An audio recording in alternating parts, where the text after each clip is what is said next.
নমস্কার শ্রোতা বন্ধুরা, সন্ধ্যায় গল্পের আসর ইউটিউব চ্যানেলে তোমাদের সবাইকে স্বাগত। আজকের গল্প পদ্মপাতায় জল, কলমে রিমিতাকর। সকাল 9:30টার মধ্যে প্রবাল সানরাইজে ঢুকে গেছে। রিসেপশনের সোফায় বসেছে। শুভদীপ, নিলয় কাউকে চোখে পড়ছে না। যাই হোক, আজকের দিনটা সব প্রবালের কাছে খুবই গুরুত্বপূর্ণ। আজ আবার বিতানে মামাতো ভাইয়ের সাথে তার দেখা হবে। মামাতো ভাইটি বিতান আর শালুকের সম্পর্কে সব কথা জানে। তার সাথে একবার আলাদা করে প্রবালকে কথা বলতেই হবে, কিন্তু শ্রাদ্ধ বাড়ি, তাও আবার অকাল মৃত্যু, চারদিকে শোকের বাতাবরণ থাকবে, সেটা কি সম্ভব হবে? কিন্তু প্রবালের তো এরপর আর কোনোদিনও বিতানের ভাইয়ের সাথে দেখা হবে না।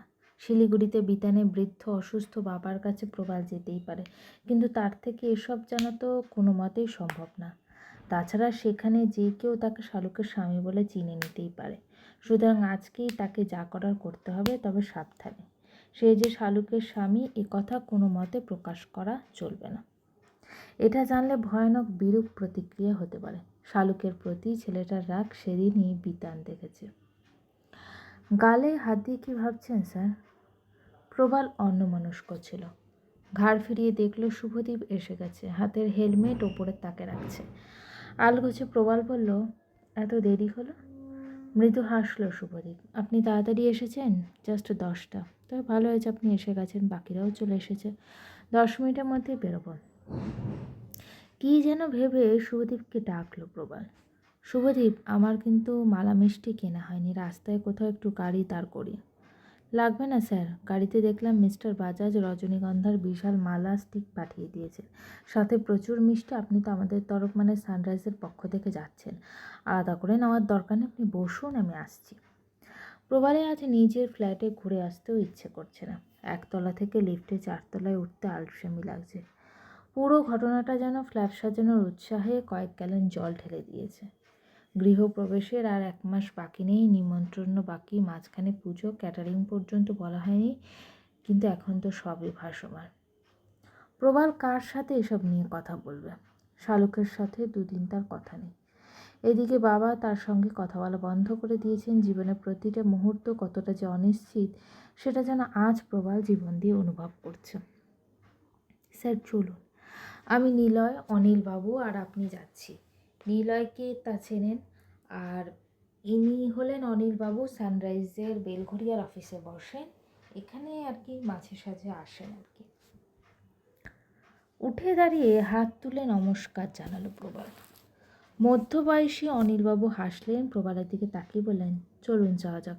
আপনার বয়স তো অনেক কম, আপনার স্ত্রী তাহলে অনেকটাই ছোটো। চোখের সামনে এত বড় একটা ঘটনা ঘটলো, ফ্ল্যাটে তখন একা ছিল, এখন ঠিক আছে তো? প্রবাল মাথা নিচু করে ইতিবাচক উত্তর দিল। আচ্ছা শুনুন, যদি কেউ কিছু জিজ্ঞেস না করে একবারে কিছু বলার দরকার নেই। যদি কথা ওঠে তাহলে বলবেন আপনার ফ্ল্যাটে ঘটনাটা ঘটেছে।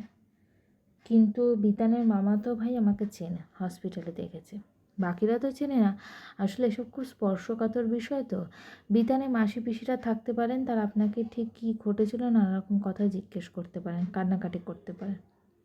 আমি মিস্টার বাজাজকে বলেছিলাম আপনার যাওয়ার দরকার নেই, কিন্তু উনি শুনলেন না। বললেন দরকার আছে, চেক দেওয়ার সময় ভিডিও করা হবে, সেখানে আপনার থাকাটা নাকি ভীষণ দরকার। আসলে এরা সব দুধে ব্যবসায়ী, আটঘাট বেঁধেই কাজ করে। প্রবাল একটু ভয় পায়। অপরাধ না করেও কে যেন তাকে তার নিজেকেই যেন অপরাধী অপরাধী লাগছে। শান্ত গলায় বলল, ভয়ের কিছু আছে কি, মানে ঝামেলা টামেলা? না না, খুবই মধ্যবিত্ত এক সাধারণ পরিবার, লড়ার মতো লোক নেই। এই শহরে প্রতি বছর কত শ্রমিক ওপর থেকে পড়ে মারা যায়, কটা কেস আদালতে ওঠে বলুন তো? টাকার সব প্রতিবাদ চাপা পড়ে যায়। চলুন গাড়িতে উঠে। গাড়িতে প্রবাল, শুভদীপ, নিলয় পিছনে এবং অনিলবাবু সামনে বসলেন। সকালে অফিস টাইমের ভিড় কাটিয়ে গাড়ি এগিয়েছিল। উত্তর কলকাতার শোভাবাজার এলাকার মেন রোড থেকে বেশ কিছুটা ভিতরে ঢুকে একটা সরু গলির সামনে এসে গাড়ি থামল। ড্রাইভার বলল, আপনারা নেমে পড়ুন, আমি গাড়িটা ঘুরিয়ে এখানেই রাখছি। গাড়ি থেকে নেমে শুভদীপ গলির ভেতরে ঢুকলো। ওর কাছে বাড়ির লোকেশন, নামধাম আছে। নিলয় হাতে মিষ্টির প্যাকেট, অনিলবাবু ফুলের মালা এবং প্রবাল রজনীগন্ধার গোছা হাতে নিয়ে পেছনে অনুসরণ করলো। উত্তর কলকাতার শতাব্দী প্রাচীন বাড়িগুলোর মাঝখান দিয়ে সরু পথ, দুজনে পাশাপাশি হাঁটা যায় না। লম্বা সরু গলি পেরিয়ে বাদিক মোড় ঘুরে আবার একটা গলি ধরে কিছুটা হেঁটে শুভদীপ একটা রংচটা প্রাচীন বাড়ির সামনে দাঁড়িয়ে পড়ল। পেছনে তাকিয়ে থেকে বাকিতে উদ্দেশ্য বলে, এই বাড়িটা? বাড়িটার সামনে টানা রোয়াক, মাঝখানে বহু পুরনো কাঠের বাড়ির দরজা, কোথাও কলিং বেল নেই। হাত দিয়ে ঠেলতে দরজা খুলে লাগলো। শুভদীপ ভেতরে ঢুকে বাকিদের হাতের ইশারায় ডেকে নিল। ভেতরে পরপর ঘর, কয়েকজন নারী পুরুষ ঘোরাফেরা করছেন। একটা ঘরের দরজার সামনে ভিড় রয়েছে, ভেতর থেকে সংস্কৃত মন্ত্র উচ্চারণ ভেসে আসছে। বোঝা গেল ওখানেই বিতানের শ্রাদ্ধের কাজ চলছে। সামনে গিয়ে দাঁড়াতে এক মাঝবয়সী ভদ্রলোক অবাক চোখে বললেন, আপনারা? শুভদীপ বলল, আমরা সানরাইজ থেকে আসছি। এরপর গলা নামিয়ে ফিসফিসিয়ে সে বলল, সানরাইজ মানে যেখান থেকে বিতান পড়ে গিয়েছিল? ভদ্রলোক মুখ কুঁচকে গেল এবং গম্ভীর গলায় বলল, ভেতরে আসুন। আতিথেয়তা যে বিশেষ হবে না জানা কথা। যাই হোক, জুতো খুলে সবাই ভেতরে ঢুকলো। দেখলো একটা বড় এক ঘরের কোণে সাদা কাপড়ে ঢাকা চেয়ারের ওপর বিতানে মাঝারি সাইজের একটি ছবি আর ফুলের মালা সাজানো হয়েছে। যৎসামান্য আর কি আয়োজন। পেছন ফিরে ব্রাহ্মণ মন্ত্র উচ্চারণ করছে আর তার পাশে একজন কাজে বসেছে। ঘরে কয়েকটা প্লাস্টিক চেয়ার পাতা রয়েছে। দুজন মহিলা মাটিতে ব্রাহ্মণের দু হাত তফাতে বসে রয়েছেন। প্রবাল খেয়াল করলো বিতানের ছবির পাশে আর একটা টুলে পড়ানো একজন মহিলার ছবি। ছবি দুটো দেখলে মা ছেলে যে বুঝতে অসুবিধা হয় না, মুখে আদর প্রায় একরকম। এমন শ্রাদ্ধবাড়ির অভিজ্ঞতা প্রবালে আগে কখনো হয়নি। বাইরের ভদ্রলোকটি ভিতরে ঢুকে চেয়ার দেখিয়ে বলেন, আপনারা বসুন, আমি বিতানের ছোট মামা, আমি এখানে থাকি না, এখানে আমার বড়দাদা থাকেন, বহু বছরের ভাড়াটে আমরা। এই বাড়িতে আমরা ছোট থেকে বড় হয়েছি। বিতানের মা আমাদের একমাত্র ছোট বোন, 3 বছর আগে করোনায় চলে গেল। ওর একমাত্র ছেলেটাও চলে গেল, এসব মানা যায় বলুন তো? ভদ্রলোকের চোখ চিকচিক করে উঠল। সবাই অপ্রস্তুত। অনিলবাবু ফুল মিষ্টি দেখিয়ে বলেন, এগুলো কোথায় রাখবো? আমাকে দিন। ভদ্রলোক সব নিয়ে মাটিতে একপাশে রাখলেন। ফিরে এসে বলেন, কাজ শেষ হলে গলায় পরিয়ে দেব। অনিলবাবু একটু চাপা গলায় ভদ্রলোককে বললেন, চেকটা কার হাতে দেব? কথাটা শুনে ভদ্রলোক একটুক্ষণ এদিক ওদিক তাকিয়ে নিয়ে বলে, একটু বসুন, কাজটা দেখুন, আমি একবার আমার দাদার সাথে কথা বলে জানাচ্ছি। আচ্ছা, আর একটা কথা ছিল, বলুন। চেকটা এই ঘরে বিতানের ছবির সামনে আপনাদের হাতে তুলে দেবো। এই সময় কয়েকটা ছবি নিতে হবে, মানে বুঝতেই পারছেন তো আমরা কর্মচারী, ওপরওয়ালার আদেশ সম্ভব হবে কি? বুঝেছি। আচ্ছা দাঁড়ান, বড়দার সাথে কথা বলি। দাদার ছেলে তো কাজ করছে, মাঝখানে একটু ব্রেক হলে দেখছি, আপনারা একটু বসুন। আচ্ছা আমরা বসছি, কোনো দাঁড়ান। একটু ভাবনাতেই পড়ে গেল প্রবাল। দাদার ছেলে কাজ করছে মানে কি হসপিটালে যে এসেছিল সে? সেদিন হসপিটালে দেখেছিল, মুখটা মনে আছে, তবে চেয়ারে বসে প্রবাল কেবল ছেলেটা পিঠ দেখতে পাচ্ছে, মুখটা দেখতে পাচ্ছে না। চেষ্টা করেও বুঝতে পারছে না যে সে কিনা। কাজ করলে কিভাবে জিজ্ঞাসা করবে, এই একটা ঘরের মধ্যে কোথায় জিজ্ঞেস করবে? শুভদীপ পাশে বসেছে। একবার কি ওকে বলবে? দুজনে থাকলে একটু সাহস পাবে, কিন্তু কি বলবে শুভদীপকে? এতটাই ব্যক্তিগত বিষয় যে আলোচনা করতে কুণ্ঠাবোধ করছে প্রবাল। অথচ সময় যেন মুঠি গলে ঝরে পড়ছে। উসখুস করছে প্রবাল। শুভদীপ মাথা নিচু করে একদম চাপা সরে ফিসফিস করে বলল, এনি প্রবলেম স্যার? একদম অনুরূপভাবে নিচু গলায় প্রবাল উত্তর দিল, শুভদীপ, সেদিন যে ছেলেটা হসপিটালে গিয়েছিল কি সেই ছেলেটা? হ্যাঁ স্যার, সেই ছেলেটা। ও কাজ করবে বলেছিল। তুমি শিওর? হ্যাঁ স্যার, আমাকে একবার ওর সাথে কথা বলতে হবে দেখছি।